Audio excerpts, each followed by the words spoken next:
আসসালামু আলাইকুম প্রিয় শিক্ষার্থীরা, সবাইকে আবারও স্বাগতম। পদার্থবিজ্ঞান নবম দশম শ্রেণীর গতি অধ্যায় নিয়ে এর আগে দুইটা পর্বে আমরা আলোচনা করেছি। পর্বগুলোতে আমরা দেখেছি সরণ ও দূরত্বের মধ্যে পার্থক্য এবং কিভাবে বিভিন্ন গাণিতিক সমস্যা দেখেছি।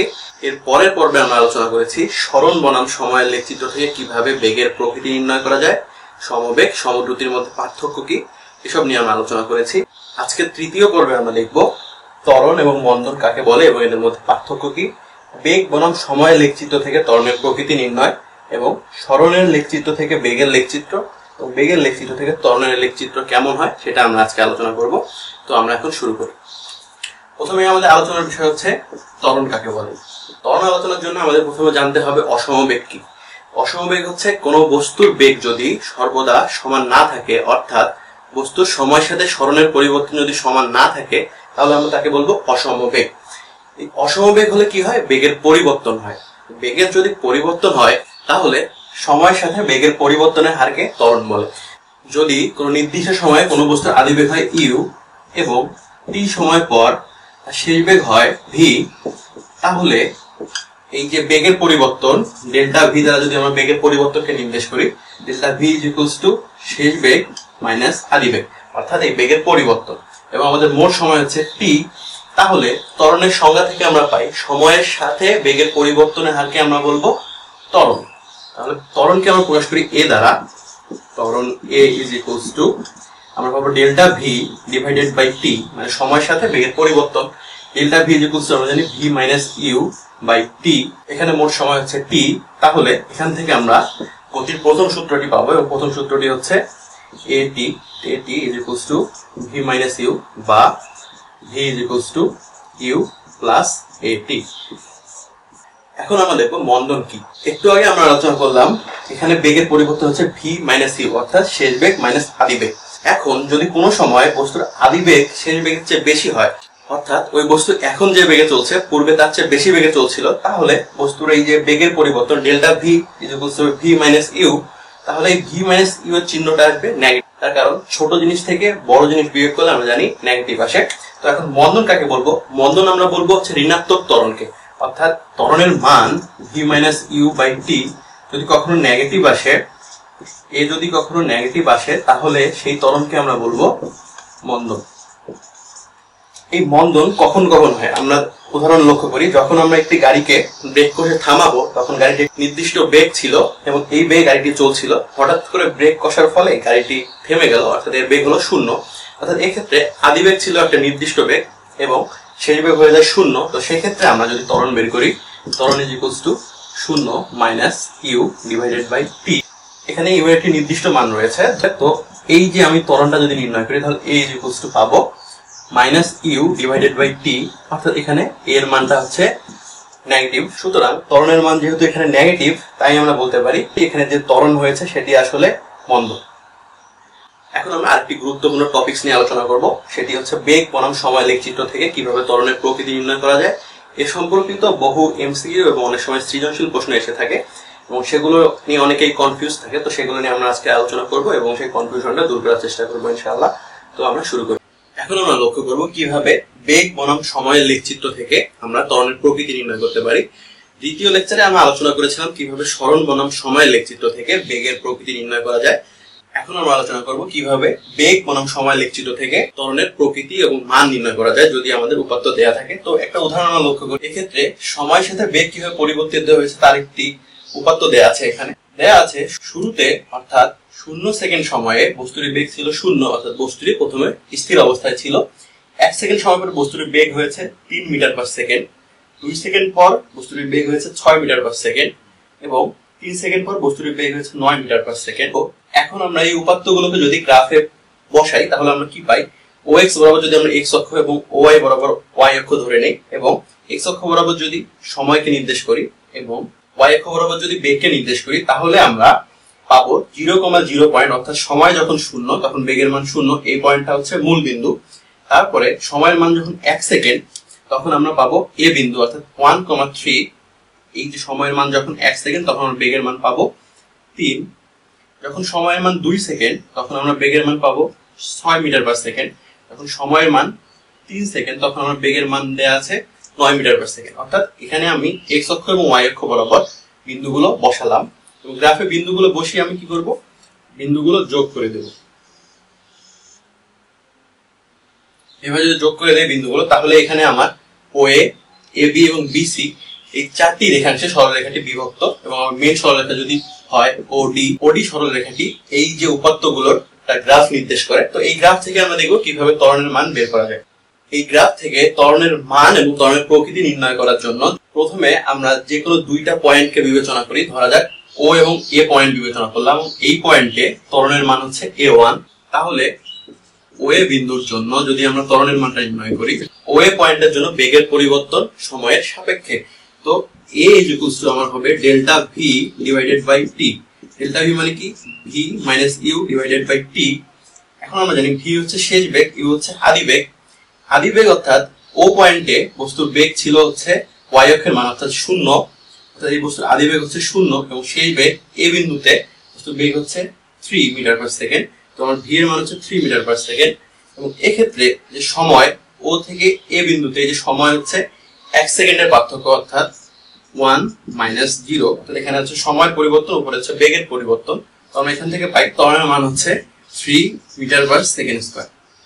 এই OA বিন্দুর জন্য আমরা যেভাবে ত্বরণের মান নির্ণয় করলাম, তেমন ভাবে আমরা AB এবং OC বিন্দুর জন্য যদি নির্ণয় করি, তাহলে আমরা পাই OA বিন্দুর জন্য ত্বরণের মান A1 আমরা যেভাবে নির্ণয় করলাম, OB বিন্দুর জন্য আমরা ত্বরণের মান যদি ধরে নিই A2, তাহলে A2 ইকুয়ালস টু পাবো বেগের পরিবর্তন। B বিন্দুতে শেষ বেগের মান হচ্ছে 6 মিটার পার সেকেন্ড এবং A বিন্দুতে আদি বেগের মান হচ্ছে 3 মিটার পার সেকেন্ড। অর্থাৎ এখানে বেগের পরিবর্তন হচ্ছে 6 মাইনাস 3 ডিভাইডেড বাই সময় পরিবর্তন হচ্ছে 2 মাইনাস 1। এখানে আমরা পাই A2 equals to 3 metre per second square. তদ্রূপ ভাবে যদি আমরা BC বিন্দুতে নির্ণয় করি, তাহলে BC বিন্দুতে শেষ বেগ হচ্ছে 9, আদি বেগ হচ্ছে 6, তাহলে V minus U is equals to 9 minus 6 divided by সময় পরিবর্তন হচ্ছে 3 মাইনাস 2। এখানে হচ্ছে সময়ের পরিবর্তন 3 minus 2 is equals to 3 metre per second square. অর্থাৎ এখানে আমরা দেখতে পাচ্ছি OA বিন্দুতে যে ত্বরণের মান A1, AB বিন্দুতে ত্বরণের মান A2 এবং BC বিন্দুতে ত্বরণের মান এগুলো পরস্পর সমান, অর্থাৎ A1 সমান A2 সমান A3। তো এটা আসলে কি বোঝায়? এটা আসলে বোঝায় OA, AB এবং BC এই তিনটি পয়েন্টে ত্বরণের মান একই রয়েছে, অর্থাৎ এই ক্ষেত্রে বস্তুটি সমত্বরণে যাত্রা করছে। তাহলে আমরা এখান থেকে সামারাইজ করতে পারি যে V বনাম T অর্থাৎ বেগ বনাম সময়ের লেখচিত্রে যদি সরলরেখা নির্দেশ করে, তাহলে এই সরলরেখাটা সব সময় সমত্বরণ নির্দেশ করবে। কেন? তার কারণ আমরা এখানে যে বেগের পরিবর্তনটা বের করেছি, সেটা আসলে যদি আমরা এটাকে y2 এবং এই স্থানাঙ্ককে x2 ধরি, x2, y2 এবং এটাকে যদি ধরি x1, y1, তাহলে এখানে আমরা যেটা নির্ণয় করেছি সেটা হচ্ছে y2 minus y1 divided by x2 minus x1। কারণ এখানে x2 হচ্ছে সময়ের স্থানাঙ্ক এবং এখানে x1 হচ্ছে এই বিন্দুতে A বিন্দুতে সময়ের স্থানাঙ্ক 1। এখানে আমরা আসলে কি করেছি, এখানে আসলে আমরা এই দুইটা স্থানাঙ্ক যে পরিবর্তনটা নির্ণয় করেছি এবং নিচে সময়ের স্থানাঙ্ক যে পরিবর্তনটা নির্ণয় করেছি, সেটা হলো y2 minus y1 divided by x2 minus x1।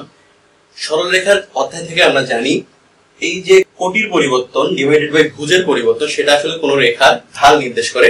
এক্ষেত্রে রেখার ঢাল সবসময় 3 এবং আমরা জানি সরলরেখার ঢালের মান নির্দিষ্ট এবং বক্ররেখার ঢালের মান অনির্দিষ্ট। তো তাহলে যেহেতু এখানে ঢালের মান নির্দিষ্ট এবং প্রত্যেকটা বিন্দুতে সেটি হচ্ছে 3, তাই আমরা বলতে পারি বেগ বনাম সরণের লেখচিত্র যদি সরলরেখা হয়, তাহলে সেটি সবসময় সমত্বরণ নির্দেশ করবে। আশা করি ব্যাপারটা তোমরা বুঝতে পেরেছো। এখন আমরা দেখবো এর বিভিন্ন টাইপ নিয়ে, কিভাবে আরো বিভিন্ন গ্রাফের ক্ষেত্রে ত্বরণের মান কেমন হয়। এখন আমরা আলোচনা করবো আরো দুটি পপুলার টাইপ নিয়ে। তো এই টাইপগুলোতে V বনাম T এর লেখচিত্র আমরা দেখতে পারি এবং এই লেখচিত্রটি যদি এটি একটি বক্ররেখা হয় এবং বক্ররেখা যদি এরকম কোনো একটি বক্ররেখা হয়, তো এই ক্ষেত্রে ত্বরণের প্রকৃতি কেমন, তো আমরা এখান থেকে দেখতে পারি। যদি এখানে আমরা যে কোনো একটা পয়েন্ট সিলেক্ট করি, ধরা যাক 1, তাহলে 1 এর জন্য এই যে y অক্ষ বরাবর বেগের যে মানটা সেটা বেশি না, তো আমরা ধরে নেই এখানে বেগের মান হচ্ছে 1, তো এই বিন্দুটা হচ্ছে 1, 1। এখন আমরা এর পরবর্তী সেকেন্ডে অর্থাৎ 2 সেকেন্ডে যদি আমরা নির্ণয় করি, তাহলে 2 সেকেন্ডে আমরা দেখতে পারবো বেগের মান আরো একটু বৃদ্ধি পেয়েছে এবং এটা যদি হয় 2, 3।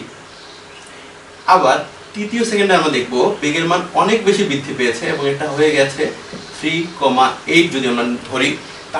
তাহলে যদি আমরা A, B এবং C বিন্দু দ্বারা এগুলোকে চিহ্নিত করি এবং পূর্বের মতো OA, AB এবং BC বিন্দুতে ত্বরণের মান নির্ণয় করি, তাহলে আমরা এই ক্ষেত্রে দেখতে পারবো a1 ইজ ইকুয়ালস টু, যদি OA বিন্দুর ত্বরণ a1 হয়, a1 is equals to 1 minus 0 divided by 1 minus 0 is equals to 1 metre per second square, অর্থাৎ বেগের পরিবর্তন ডিভাইডেড বাই সময়ের পরিবর্তন। a2 ইজ ইকুয়ালস টু আমরা পাবো শেষ বেগ 3 মাইনাস আদি বেগ হচ্ছে 1 ডিভাইডেড বাই সময় হচ্ছে 2 মাইনাস 1 সময়ের পরিবর্তন, অর্থাৎ এই ক্ষেত্রে ত্বরণের মান হচ্ছে 3 মিটার পার সেকেন্ড স্কয়ার। এবং a3 যদি আমরা নির্ণয় করি তাহলে a3 ইজ ইকুয়ালস টু পাবো শেষ বেগ 8 মাইনাস আদি বেগ হচ্ছে 3 ডিভাইডেড বাই সময়ের পরিবর্তন হচ্ছে 3 মাইনাস 2 সমান, এখানে হচ্ছে ত্বরণের মান 5 মিটার পার সেকেন্ড স্কয়ার। তো এখানে আমরা দেখতে পাচ্ছি প্রথমে OA বিন্দুতে ত্বরণের মান হচ্ছে 1 metre per second square, A2 বিন্দুতে ত্বরণের মান হচ্ছে 3 মিটার পার সেকেন্ড স্কয়ার এবং A3 বিন্দুতে ত্বরণের মান হচ্ছে 5 মিটার পার সেকেন্ড স্কয়ার। তো আমরা বলতে পারি বেগ বনাম সময়ের লেখচিত্র যদি এরকম কোনো একটি লেখচিত্র হয় তাহলে সেখানে সমত্বরণ নয় বরং অসমত্বরণে বস্তুটি গতিশীল, অর্থাৎ প্রথমে 1 মিটার পার সেকেন্ড স্কয়ার, পরে 3, পরে 5, অর্থাৎ বস্তুটি সমত্বরণ নয়। তো আমরা এই গ্রাফটাকে নির্দেশ করব অসমত্বরণ হিসেবে। আশা করি ব্যাপারটা বুঝতে পেরেছো। এখন আমরা দেখব এই কেসের ক্ষেত্রে কি হয়। এখানে হচ্ছে বেগ বনাম সময়, আবার এই লেখচিত্রটি দেয়া আছে। তো এখানে যদি আমরা লক্ষ্য করি সময় যখন 0 তখন বেগের মান হচ্ছে সর্বোচ্চ। বেগের এই সর্বোচ্চ মানটা সময়ের বৃদ্ধির ফলে ধীরে ধীরে কমছে। 2 সেকেন্ড সময় যদি এখানে আসে, 3 সেকেন্ড সময় যদি বস্তুর বেগ এই বিন্দু দ্বারা নির্দেশ করি তাহলে আমরা দেখছি সময় বৃদ্ধি পাওয়ার সাথে সাথে বেগের মান কমছে। অর্থাৎ এক্ষেত্রে যেহেতু বেগের মান আলটিমেটলি কমছে, তো আমরা কি বলতে পারি, আমরা যদি এক্ষেত্রে কোনো মান নিয়ে চিন্তা নাও করি তবু আমরা দেখতে পারবো যেহেতু এখানে সময় বাড়ার সাথে সাথে বেগের মান কমছে, অর্থাৎ বেগের পরিবর্তনটা নেগেটিভ।